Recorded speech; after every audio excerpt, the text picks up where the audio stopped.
생활 속에서 접할 수 있는 다양한 법률 상식과 그리고 법률 용어들을 미리미리 공부해보는 친절한 변호사들 시간입니다. 자, 오늘 법무법인 콤파스 이필호 변호사와 머니투데이 더엘 유동주 기자 함께하도록 하겠습니다. 어서 오세요. 네.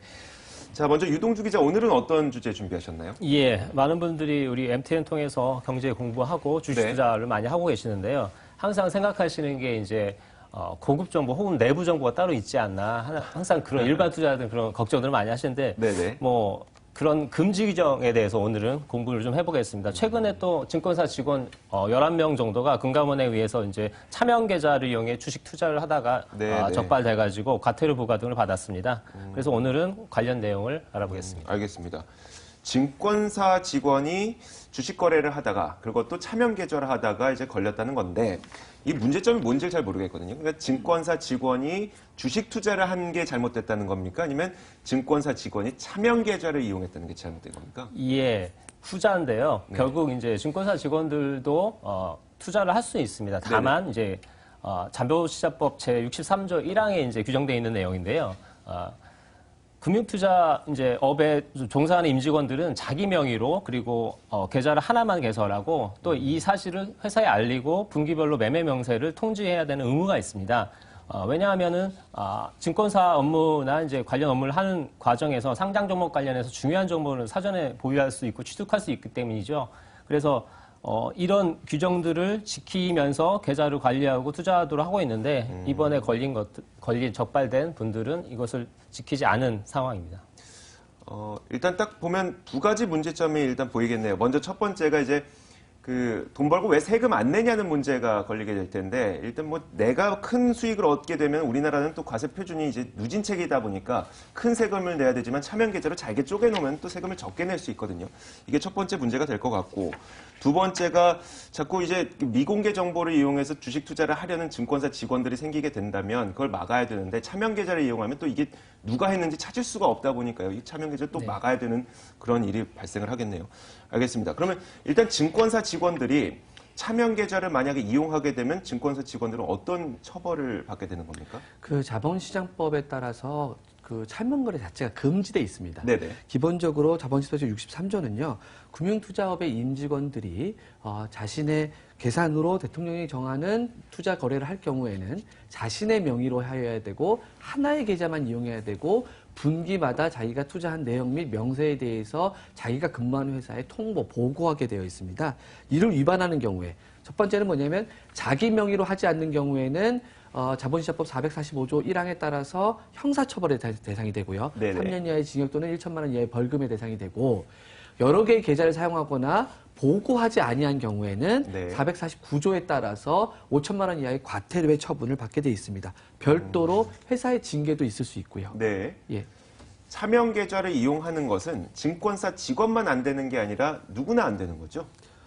그렇지는 않습니다. 이 부분은 좀 정리가 필요한데, 차명 계좌를 이용한다는 것은 이제 금융실명제법에 따라서 위법행위이긴 한데 모든 차명 계좌가 위법한 것은 아니고 금융실명법에 따라서 규정된 몇 가지가 있습니다. 예를 들어 불법을 이용한다든가 아니면 탈세 목적이라든가 하는 그 몇 가지 항목들이 위반된 경우에 이것이 이제 위법이 되는 건데, 차명 계좌를 이용한다는 것만으로 위법은 아닌 겁니다.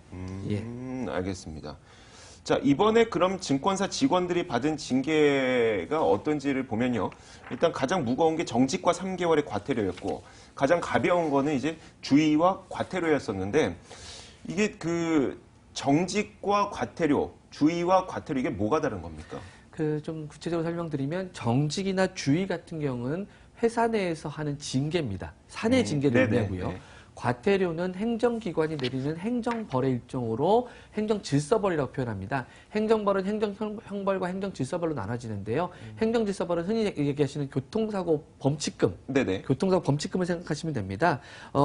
이 경우에는 이제 기본적으로 행정질서벌이 부과된 과태료가 부과된 것이고요. 그다음에 회사 내에서 징계가 이루어진 것입니다. 이 과태료와 회사 내 징계는 그 목적을 달리하고 있기 때문에 병과가 가능하고요. 지금 금융감독원에서 뭐 형사고발에 따르는 내용은 나오지는 않고 있습니다만은 이분들이 자기 명의로 거래를 하지 않았기 때문에 역시 형사처벌의 대상도 됩니다.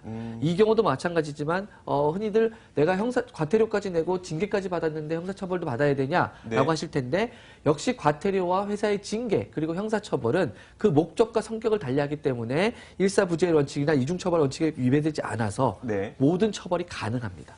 그러니까 회사에서 직원이 이번에 잘못한 것이 적발이 됐을 때 회사 내부에서 일단 벌을 주고 그다음에 이게 그 잘못한 그 정도를 보니까 이건 형사벌로도 좀 처벌해야 되면 중과가 된다는 거죠. 그렇습니다. 알겠습니다. 증권사 직원들이 차명 거래를 했을 때 사실 그 좀 강력하게 처벌하는 게 좀 마땅한 것처럼 보이면서도 왜 이렇게 강력하게 할까라는 생각도 드는데요. 그 서두에 기자님께서 말씀해 주신 부분인데 사실 많은 분들이 주식 투자를 하는데 네. 비공개 정보나 내부 정보나 혹은 불공정 거래 행위를 함으로써 인해서 일반 피해자들에게 상당한 피해가 돌아갈 수밖에 없거든요. 네네. 실제로 2017년 통계만 해도 총 136건의 불공정 거래 행위가 접수가 됐고요. 139건에 대해서 조사가 이루어졌고 108건에 대해서 조치가 이루어졌습니다. 금융감독원에서. 그중에서 77건에 대해서는 형사고발, 형사 고소 조치가 이루어졌고 31건에 대해서는 과징금이나 과태료 등에 대해서 이제 부과가 됐습니다. 네. 보시는 것과 같이 상당히 많이 이루어지는 거고 이 불공정 거래 행위가 은밀하게 진행된다는 점을 고려하면 네네. 3일에 한 번꼴로 한 건이 적발된다는 건 굉장히 많은 거거든요. 365일이니까. 그렇죠. 네네. 네, 상당히 많은 걸로 볼 수 있고요. 그 불공정 거래 유형이 매우 다양한데 보시면 뭐 허위 매물 거래라든가 허위 사업을 통해서라든가 아니면 금융사 그 증권사 내에서 허위 정보를 통해서 뭐 증권사 자체의 주식을 올린다든가 하는 네네. 경우도 있는데 많은 수가 바로 미공개 정보를 이용한 불공정 거래 행위입니다. 그래서 이렇게 미공개 중요 정보를 가지고 거래하게 되는 경우에는 그 정보를 갖지 못한 일반 소비자, 일반 투자자들은 엄청난 피해를 입을 수밖에 없거든요. 네네. 그렇기 때문에 증권사 임직원의 경우는 아무래도 광범위한 회사에 미공개 정보를 사전에 입수할 가능성이 굉장히 높습니다. 네네. 이러한 우려로 인해서 즉 일반 투자자를 보호하기 위해서 매우 엄하게 처벌하고 있는 것입니다. 알겠습니다. 증권사에 계시는 분들은 사실 이런 뭐 범법 행위를 저지른다고 하더라도 미리 교육을 다 받은 상태에서 행위를 저지르는 것이기 때문에 또 처벌해야 될 것 같기도 한데 일반 투자자분들은 이런 미공개 정보를 좀 접하게 되는 경우도 있거든요. 일반 투자자분들도 이런 것들 좀 조심해야 될 텐데 어떤 걸 조심해야 됩니까? 예, 뭐 사실 이제 내부자 거래가 금지되는 건 다들 아실 거고요. 네네. 그러면 뭐 일반 투자자들까지 이제 누구한테 들었던 것까지 적발이 되면은 이제 뭐 아시다시피 아까 말씀하신 것처럼 형사 뭐 처벌 받냐 그런 문제가 있을 수 있는데 일단은 최은영 전 한진 해운 회장처럼 주요 주주 네네. 혹은 임직원 혹은 또 그리고 거기에 관련된 변호사나 회계사 같은 이제 대리인들이 이제 직접적으로 법에 금지된 대상들입니다. 네. 그래서 그 외에 이제 일반인들, 예를 들어 이제 택시기사분이 우연히 이제 자리에서 손님이 얘기하는 걸 듣고 네. 투자를 했다.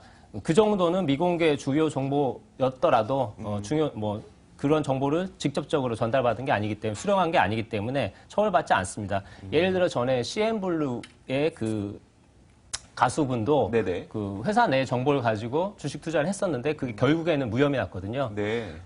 임직원에 해당되더라도 그 의사결정에 되거나 뭐 그 거기에 어떤 중요 역할을 하는 분이 아니면은 그 정보를 받아도 이제 처벌 가능성 낮아진다는 겁니다. 그리고 전에 이제 헌법재판관으로 지명됐다가 이제 낙마했던 이유정 네네. 변호사의 경우에는 아까 말씀드린 대리인에 해당되는데요. 네네. 예, 변호사로 이제 그 사건을 처리하면서 내부 정보를 이용한 게 아니냐 하는 얘기가 있었죠. 결국에는 지금 고발 조치가 들어가고 수사 중이지만 아직 결론은 나오지 않았습니다. 그래서 아까 말씀드린 것처럼 내부자 거래 금지가 되는 대상들은 주요 주주, 임직원 그리고 대리인이 주요 대상이 되겠습니다. 사실 누가 저한테 와서 이제 옆구리 쿡쿡 찌르면서 너한테만 이 정보 알려줄게라고 하면 이거는 뭐 대부분 많이들 아는 정보라고 생각을 해서요. 일단은 여러분들께서는 이제 이게 미공개 정보라고 생각이 드실 경우에는 무조건 신고를 하시는 게 훨씬 더 낫습니다. 그 신고에 대한 포상금도 또 이야기 있다고 하니까요. 알겠습니다. 자, 여기까지만 듣도록 하겠습니다. 오늘 법무법인 콤파스의 이피로 변호사와 머니투데이 더엘 유동주 기자와 함께 이야기 나눠봤습니다. 말씀 고맙습니다. 저희 경제시사 토크 사이다도 여기서 인사드리겠습니다. 저희는 내일 오전 11시에 더욱 풍부한 내용과 함께 찾아뵙도록 하겠습니다. 시청해주신 여러분 고맙습니다.